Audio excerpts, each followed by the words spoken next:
A cold wind swept through the city as the hospital clock struck 9. Ethan Walker, a well-known CEO with a reputation for being sharp and disciplined, was walking briskly toward his car. He had just come out of a late meeting with board members, his mind still filled with numbers, graphs, and upcoming deadlines. But as he passed the bus stop near the hospital gate, something caught his attention. There, under the dim yellow streetlight, sat a young woman in a thin nurse's uniform. Her name tag was half hidden by her long scarf, and her hands trembled as she held a worn-out bag. She looked tired, fragile, and yet there was a quiet strength about her posture. Ethan slowed his steps, puzzled by why someone who clearly had just finished a long hospital shift had no warmer coat or safe ride home. He paused for a moment, telling himself it was none of his business. But his eyes lingered. He could see her shoes were damp, her hair slightly wet from the drizzle earlier. She hugged herself for warmth, yet tried to sit upright, as if determined not to appear weak. "Are you all right?" Ethan finally asked, his deep voice carrying both authority and concern. The young woman looked up, startled. She had not noticed him before. Her eyes were soft yet clouded with worry. "I'm fine, sir. Just waiting for the bus," she replied quickly, as if to end the conversation. Ethan glanced down the road. At this hour, buses were rare and often delayed. He studied her for a second longer, then asked gently, "Do you live far?" She hesitated, her fingers gripping her bag strap tightly. "Not anymore," she said quietly. "I was renting a room nearby, but the landlord asked me to leave this morning. I don't really have a place tonight." Her voice cracked at the end, though she tried to hide it with a faint smile. For a moment, Ethan felt a pang of recognition in her words. Loneliness. Displacement. That empty ache of not knowing where you belong. He knew it well since his wife's passing 2 years ago. His house was large, luxurious, but cold. His little daughter, Lily, often tiptoed into his office at night, asking for bedtime stories her mother used to tell. Ethan tried, but his words often came out flat, his heart still too heavy with grief. Something in the nurse's voice, and the way she tried to appear strong despite her situation, stirred him. He cleared his throat, trying to phrase what came next carefully. "What's your name?" "Maya," she answered softly. "Maya," Ethan repeated, as though testing the sound of it. Then, in an uncharacteristic moment of honesty, he said, "You need a home, and I need a mother for my daughter." The words slipped out more clumsily than he intended. Maya's eyes widened, and she took a small step back. Ethan quickly raised his hand slightly, as if to show he meant no harm. "Please, I didn't mean it in a wrong way," he added firmly. "What I meant is, my daughter, Lily, she's 7. I lost my wife 2 years ago. Our nanny recently left. I'm struggling to balance her care with my work. And you," he paused, choosing his words, "you look like someone who understands kindness and responsibility. I could offer you a safe place to stay, and a proper job. With clear terms. Nothing improper." Maya blinked, her breath visible in the cold air. She had not expected such a strange, direct proposal from a stranger, let alone a man whose face she recognized from newspaper headlines and TV interviews.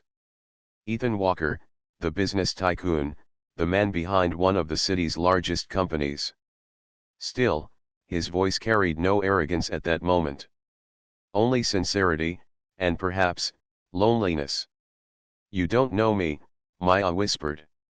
"That's true," Ethan admitted. "But I know what it feels like to be alone. And I know my daughter needs someone gentle in her life. I can't promise you a family, but I can promise you respect, safety, and a home if you're willing." Maya lowered her eyes, torn. She had worked long shifts in the hospital all week. She had been living paycheck to paycheck, sending money back to her younger siblings in her hometown. Losing her rented room that morning had left her shaken. She had thought of sleeping in the staff lounge until she found something else. But here was an offer unusual, sudden, yet strangely genuine. Ethan must have sensed her hesitation. He reached into his briefcase and pulled out a business card, handing it to her. "Think about it tonight. You don't have to answer now. If you want, call me tomorrow. The guest house on my property is empty, and it's yours if you accept. Terms will be written down. Salary will be fair. All professional." Maya held the card, her fingers brushing over the embossed letters. "Why me?" she asked softly. Ethan's gaze softened. "Because even while shivering in the cold, you're sitting straight and holding on with dignity. That's the kind of strength my daughter needs around her." For the first time that night, Maya's lips curved into a faint smile.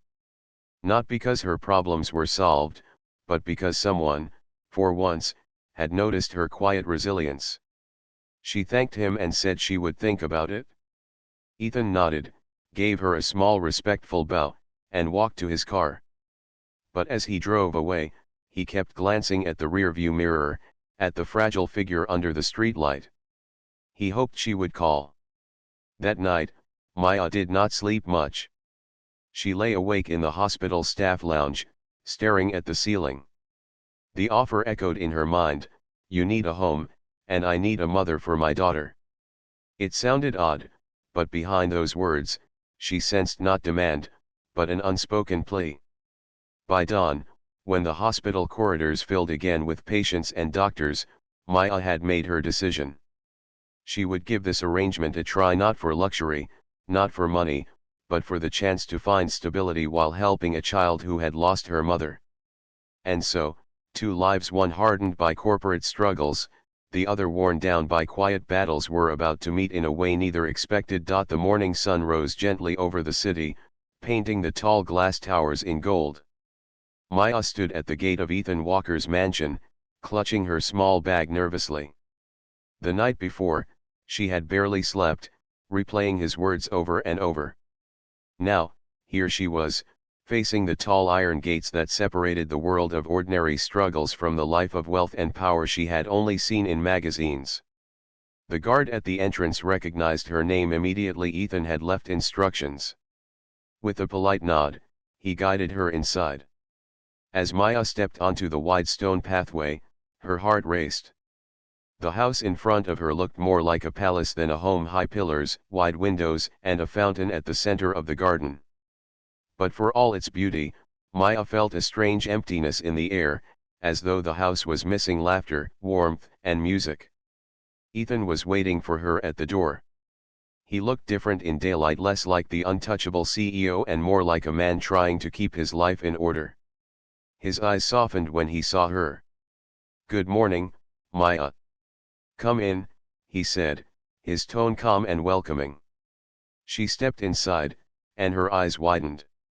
The hall was grand, with marble floors and elegant chandeliers, but silent. No sound of family chatter, no smell of fresh food, no playful footsteps. Ethan seemed to notice her unease and quickly led her toward the guest house, a smaller building at the side of the property. "This will be your space," he explained, opening the door. To Maya's surprise, it was simple but warm. A cozy living room, a bedroom with fresh sheets, and a small study corner. "You'll have your privacy. You're free here," Ethan added firmly, as though to reassure her. "Your duties will mainly involve being there for Lily. I'll also make sure you have proper working hours and enough rest."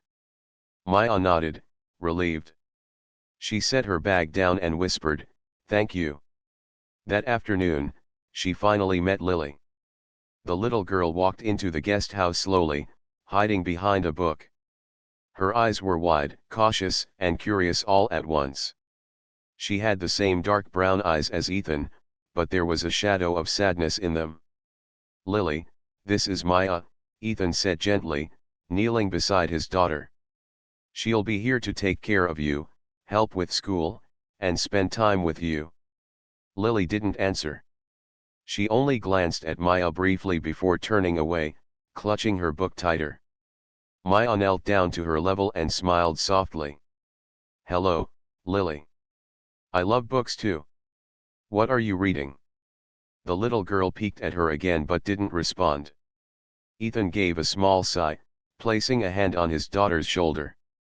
"She's been shy with new people since her mother passed," he explained quietly. Maya nodded in understanding. That evening, Maya prepared a simple soup for Lily. At first, the child refused to touch it, sitting stiffly at the table. But Maya didn't push. She simply began humming softly, a tune she often sang to her younger siblings when they were restless. The melody was gentle, almost like a lullaby. To Ethan's surprise, Lily's shoulders slowly relaxed. After a few minutes, she quietly picked up the spoon and began eating. It was a small thing, but Ethan noticed it. For weeks, Lily had rejected meals unless he begged or bribed her. Now, with just a song, Maya had opened a small door into Lily's heart. The next days unfolded slowly. Maya established a routine, helping Lily with homework, cooking light meals, and tucking her in with a story or song. At first, Lily remained distant, speaking in short answers. But little by little, her silence softened. She began asking small questions: "Will you be here tomorrow?" or "Can you read this page for me?" Meanwhile, not everyone welcomed Maya warmly. Some of the household staff whispered among themselves. They wondered why their powerful boss had suddenly brought a young nurse into the home. A few thought she had special intentions. Maya overheard their gossip once while walking past the kitchen. Her face burned with shame, but she held her head high. She knew the truth and she was determined not to let false judgments break her spirit. One afternoon, Ethan invited Maya and Lily to the park. It was Lily's favorite place, though she had not been there much lately. Maya sat on the grass, watching Lily chase butterflies, her laughter ringing out for the first time in months. Ethan sat nearby, his eyes fixed on his daughter, a soft smile on his lips. But peace didn't last long. A neighbor with a sharp tongue and quick phone camera snapped a picture of the three of them together: Ethan, Maya, and Lily. By evening, the image appeared online, under a headline filled with speculation. "Lonely CEO replaced his wife with a nurse," the caption mocked. The comments that followed were harsh. Some accused Maya of chasing money. Others pitted Lily, claiming she was being confused by a stranger. Maya saw the article by accident the next morning and felt her stomach twist. "I should leave," she whispered to herself. "I don't want to ruin their lives." But that evening, something unexpected happened. Lily drew a picture in her notebook: three figures holding hands under a sun. She quietly slipped it under Maya's door. Maya's heart melted when she saw it. For the first time, Lily had included her in her drawings. When Ethan saw the picture later, he looked at Maya with quiet gratitude. "You're making a difference," he said softly. "Don't let outside noise take this away." Maya nodded, though tears stung her eyes. She realized that despite the whispers, despite the rumors, she had found a place where her presence mattered. And even though she was only beginning to settle in, she felt that this home, silent and cold just days ago, was slowly learning to breathe again. The days that followed were gentle and steady.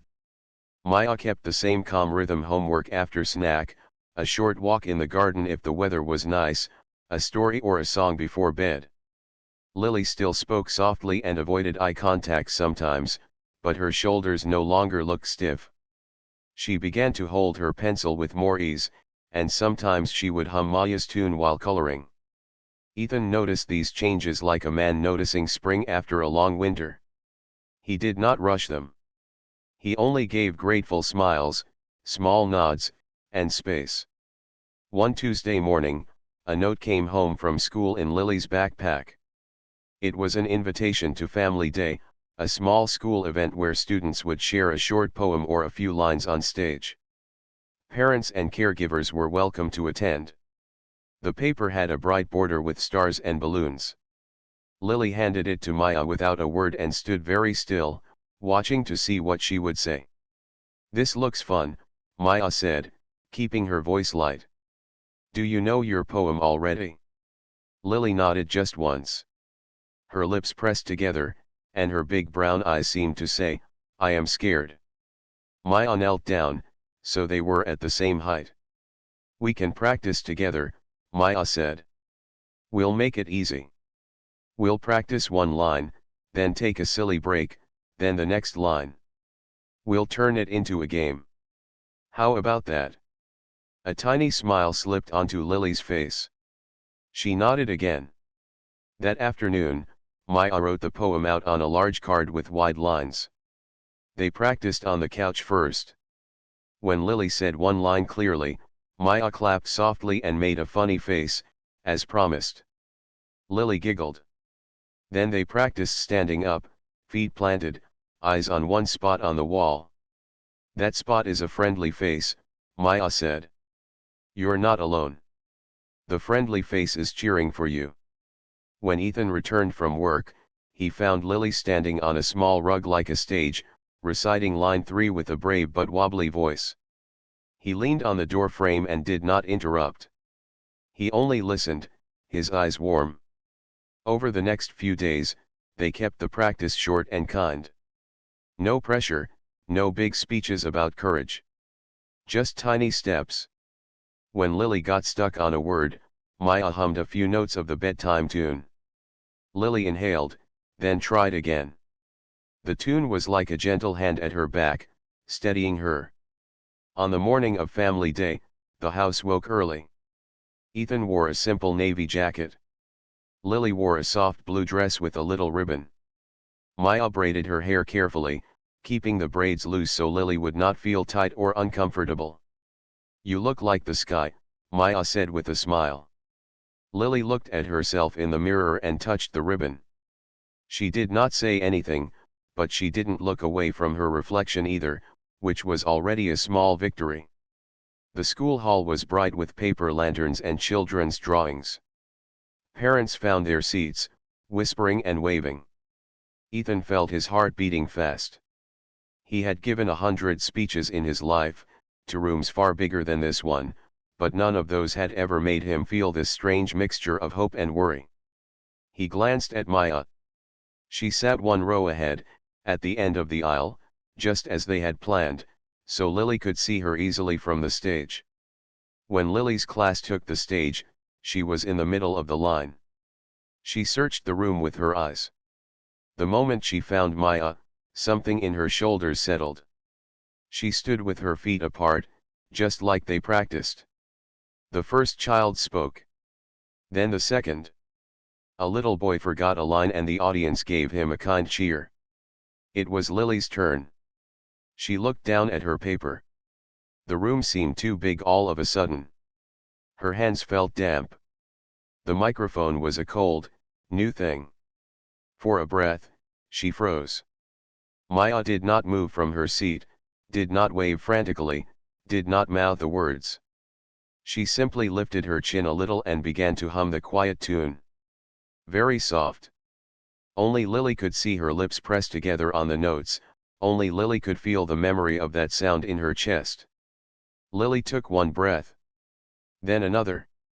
She looked at the friendly spot they had chosen in practice, the top of the back wall, where a paper sun was taped. She spoke the first line. It came out soft but clear. Then the second. Her tiny voice grew stronger. The third line had the hard word. She swallowed, looked at Maya again, heard the invisible notes of the tune, and said it correctly. The room was not empty now, it was full of gentle faces. When she finished, the whole hall clapped, not too loudly, not too wildly, just the right amount of warmth for a small, brave heart. When the class stepped down, Lily ran straight to Maya and hugged her. It was the first time she had done that in public. She did not care who watched. Maya wrapped her arms around her carefully, and Ethan felt the knot in his chest loosen, a knot he had not known how to untie for 2 years. After the event, they walked through the school garden together. The air smelled faintly of orange blossoms. A teacher came up to them and said softly, "She did beautifully. She has a calm anchor. That's rare." The teacher's eyes flicked to Maya with genuine respect. Maya thanked her, a little shy. Back at home, Lily was still shining inside, as if a small lamp had been lit. She pulled out a thin, old photo album from a shelf one Ethan had not opened in a long time. The cover was worn at the edges. She carried it to the coffee table and sat between Ethan and Maya. "Can we look?" she asked. Ethan hesitated for a breath, then nodded. "Of course." The first page showed Lily as a newborn, wrapped in a white blanket with tiny blue stars. Ethan's late wife, gentle-eyed, smiling, held the baby close. The picture warmed the room and brought a careful silence with it. Ethan's thumb rested on the page as if he were steadying something fragile. Maya leaned closer. Her face softened with wonder. She had seen many newborns at the hospital during her training, but every single one felt like a miracle. She noticed a small detail in the photo, a faint shape near the baby's shoulder. She knew that shape. It was a star-like birthmark, delicate and a little off-center. It looked like a smudge of the night sky that had decided to stay. Maya's hand lifted without thinking, then paused mid-air. "May I?" she asked, her voice almost a whisper. Ethan nodded. She touched the page lightly, not to the people in the image, but to the empty corner, as if being careful not to disturb a sleeping memory.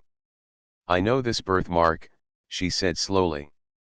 "I was a trainee in the maternity ward around that time. I remember a baby with a star on her shoulder. We whispered to each other that the sky had signed her. We had a busy hour, and I held her for a moment while the nurse adjusted a blanket. She was so calm. I remember thinking, she looks like she's listening to the world." Lily's eyes widened. You were there?" "When I was a baby." Maya nodded, tears gathering but not falling. "I didn't know it was you until now. But I remember that mark. I remember the softness of your hair. I remember the way you breathed, very quietly, like a little song." Ethan stared at the photo, then at Maya, then at Lily. The room felt both larger and closer. "You held her," he said, as if weighing the words gently. "On her first day." "Just for a moment," Maya said. "But yes." No one spoke for a long time. The house, which had been so silent when Maya first arrived, was now quiet in a different way, full, not empty. The air carried a sense of connection that did not come from plans or contracts or schedules. It came from a thread that had been woven long ago, unnoticed, and was only now being seen. That evening, after Lily fell asleep tired in the tender way that follows a brave day, Ethan asked Maya to join him in the study. The study was neat, with shelves of books and a window that looked out at the garden. He opened a folder on the desk. "I want to update your contract," he said, his tone calm, careful. "What happened today doesn't change our boundaries. I respect you, and I respect the role you play in Lily's life. But I want to make sure that respect shows up in writing too." Maya listened, a little surprised but grateful. Ethan went on. "You told me you paused your advanced nursing exam to support your siblings. I would like to build study time into your schedule. 2 hours on weekday afternoons, and Saturday mornings. We'll bring in a part-time aide for those hours. Your room, your privacy, your salary unchanged, but now with study support." He slid a printed copy across the desk. The language was clear and professional. It included time for her exam preparation, provisions for rest days, and a promise from Ethan that her role would remain respectful and well-defined. There was even a clause that encouraged professional growth. If Maya chose to work a few hours at a clinic later, they would adjust schedules so Lily remained supported. Maya felt something solid settle in her chest. This was not a promise made in a moment of emotion. This was a structure built with care. "Thank you," she said. For trusting me, and for thinking about my future too. I'm the one who is grateful, Ethan replied. He looked toward the hallway, in the direction of Lily's room. She looked for you today. And you were there. The next week, life adjusted around a new plan. A small whiteboard went up in the kitchen with blocks of time marked: school, play, study, rest. During Maya's study hours, a gentle, older caregiver named Sarah came by to help Lily with crafts. At first, Lily pouted, not wanting to share Maya. Maya knelt and explained, "I will always be here for you. And if I learn more, I can take even better care of people like you helped me learn your poem. We help each other grow." Lily considered this carefully, then nodded. The household staff watched all this unfold. Something changed in their eyes. One afternoon, the head housekeeper found Maya in the pantry and said, "I misjudged you.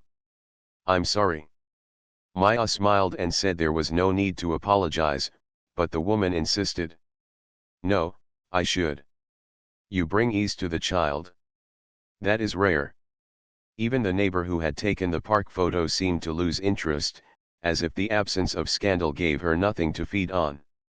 The online comments grew quiet. Life does this sometimes: if there is no fuel, the fire goes out. One evening, Lily brought her notebook and drew the star-shaped birthmark neatly on a small outline of a shoulder. She colored it with a soft pencil. Underneath, she wrote in careful letters, "Sky's mark." Then she drew 3 small musical notes next to it. "This is our secret song," she said to Maya. "It helps my voice." "It helped mine too," Ethan said from the doorway. He rarely spoke about his feelings, but the words surprised even him. "I forgot I had one." They ate dinner together at the little table in the kitchen that night, not the long dining room where everything echoed. The lamp over the table cast a warm circle of light. Lily told them about a new library book. Maya shared a funny moment from her study session. Ethan talked about a new idea for a reading corner at the clinic near the company's outreach program. It was not a grand evening. It was simple and full. Later, when the house had settled for the night, Maya stood by the window of her guest house room. She looked at the garden, at the faint shape of the fountain, at the sky. She thought about the thread that had run from a hospital ward to a school stage to a kitchen table. She did not try to name it. It was enough to feel it. In his own room, Ethan picked up the photo album once more. He touched the picture of his wife and daughter. He whispered a thank you he had never been able to say aloud before. Then he closed the book gently and turned off the light. Lily slept with her ribbon on the nightstand and the sky's mark drawing under her pillow. If she dreamed, perhaps the dream had a soft humming sound in it, and a stage that felt as safe as a small rug at home. In the morning, there would be breakfast, and the whiteboard with its calm schedule, and a day made of ordinary moments that now felt like gifts. And somewhere, between the lines on a contract and the lines of a poem, a family shape began to appear, not forced, not rushed, only traced slowly by steady hands. "Would you like me to expand part 4 next?" The days in Ethan's mansion began to feel softer, but with new warmth came new challenges. The moment Lily started opening her heart, the outside world noticed, and not everyone had kind words. It started with whispers from people outside the gate.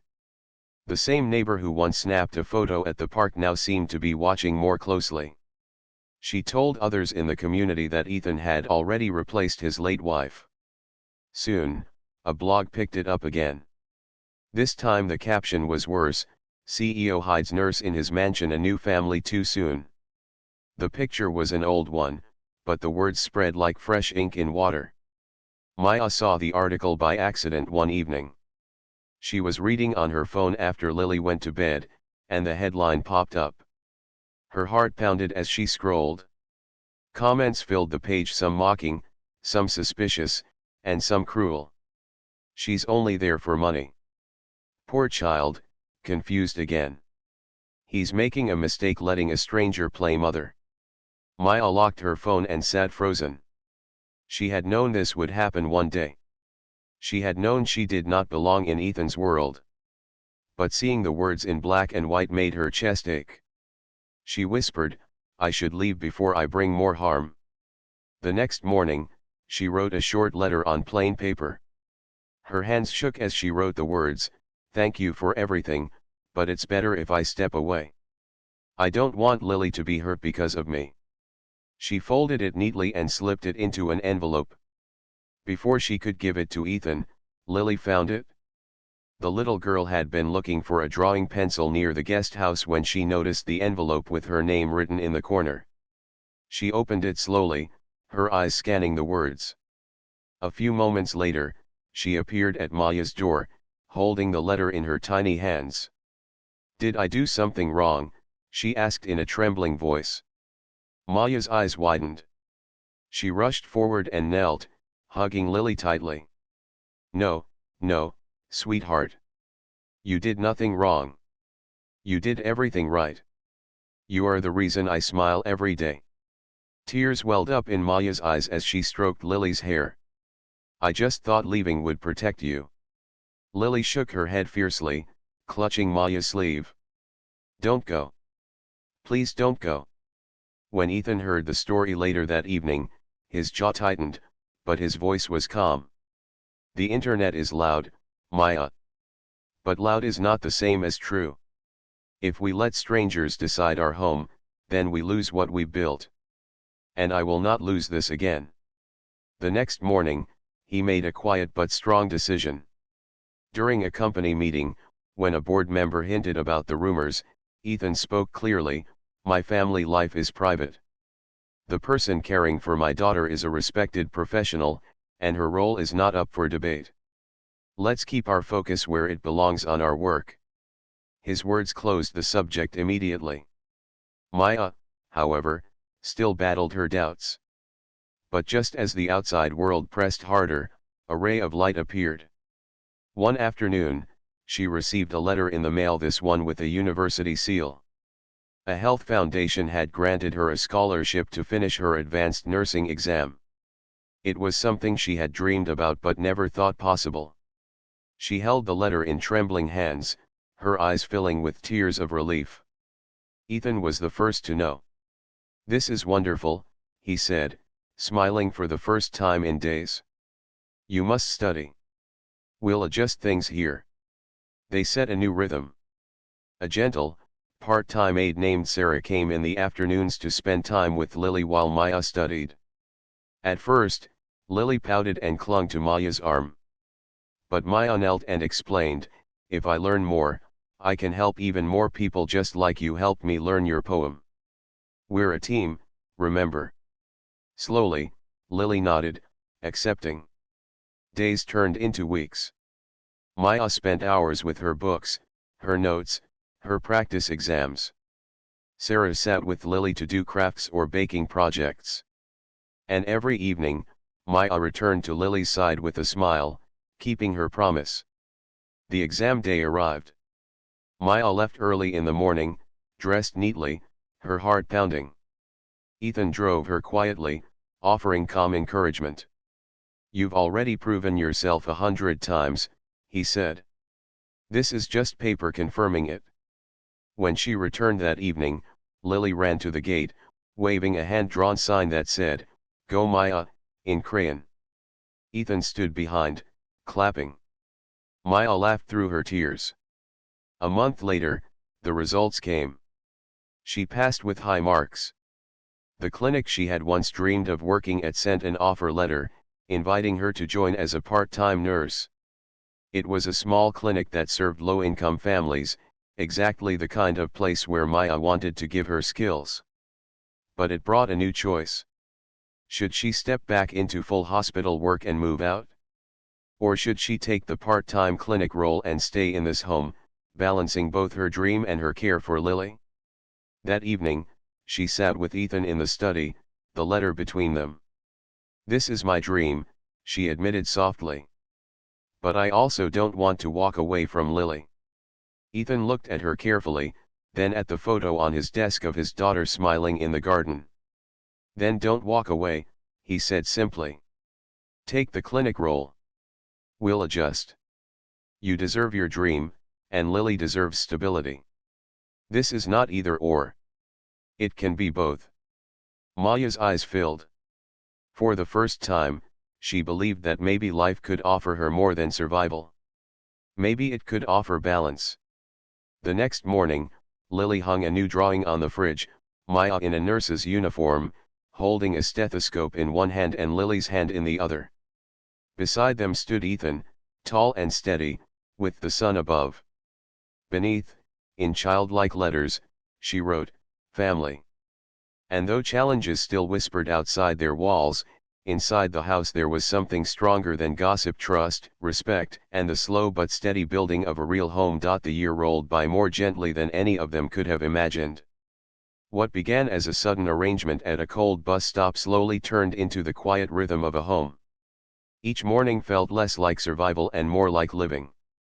Ethan, who once drowned himself in work, learned to pause. Maya, who once had no place of her own, discovered stability. And Lily, who once shrank into silence, began to laugh freely again. Breakfast became their first family ritual. Instead of the long dining table where voices echoed, they gathered around the smaller kitchen table, sunlight spilling through the window. Maya made simple meals: oatmeal with cinnamon, toast with honey, eggs scrambled just right. Lily would chatter about her books or the art projects she wanted to try. Ethan would listen, setting his phone aside, his smile growing softer with each day. Weekdays balanced smoothly. Maya worked 2 days a week at the clinic, where she treated children, mothers, and elderly patients who often lacked resources. The rest of the week she stayed with Lily, helping with homework, walking in the garden, or visiting the park. Sarah still came part-time, allowing Maya to continue her studies, but even Sarah admitted that Lily's world now revolved around Maya. One evening, after a long day at the clinic, Maya returned to find Lily waiting with a surprise. On the kitchen wall was a drawing larger than usual: 3 figures standing under a bright sun. One had a stethoscope, one carried a briefcase, and one held both their hands. Above it, Lily had written in her neatest letters, "Home is where people keep their promises." Ethan stood nearby, watching silently as Maya covered her mouth, her eyes filling with tears. "She made it herself," he whispered. Maya turned, her voice thick with emotion. "This is the most beautiful thing I've ever seen." Life was not free of challenges, but they faced them together now. When new rumors tried to surface online, Ethan's silence and steady actions gave them no fuel. When Maya doubted her place, Lily's embrace anchored her. And when Ethan's work threatened to consume him again, Maya's quiet presence reminded him of what truly mattered. On Sundays, they walked by the river, watching ducks glide across the water. Sometimes Ethan carried a book of poetry and read aloud softly. Sometimes Maya packed sandwiches, and Lily collected stones with shapes she liked. These walks became their tradition, a reminder that life did not have to be loud to be meaningful. Slowly, Lily began to call Maya something new. Not nurse, not Miss Maya, but Mama M. The first time she said it, she whispered shyly, testing the words. Maya froze, unsure whether to correct her. That evening, she went to Ethan, worried. "She called me Mama M," she said softly. "I don't want to take away her real mother's place." Ethan looked at her with calm, steady eyes. "Don't correct her. Don't force her. Let her heart choose. That's the most honest thing we can do." So Maya let it be. And every time Lily whispered Mama M, it was like a thread sewing their hearts together. Maya's scholarship bore more fruit as well. She passed her next certification exam with high marks, and the clinic expanded her role.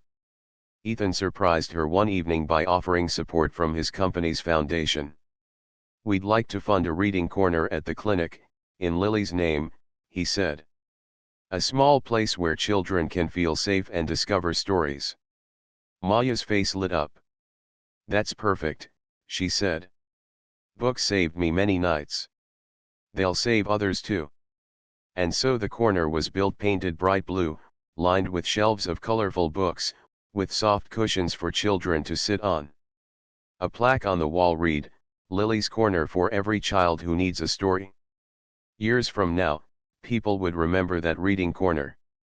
But in the present, it was just another sign of how this once cold mansion was becoming a living, breathing home. Ethan sometimes thought back to that night at the bus stop. He remembered the young woman shivering in the cold, holding on to her dignity. He remembered the clumsy sentence that had slipped from his lips, "You need a home, and I need a mother for my daughter." At the time, it sounded strange, almost desperate. But now, standing in the kitchen while Lily's laughter echoed, he realized it had been the most honest truth he ever spoke.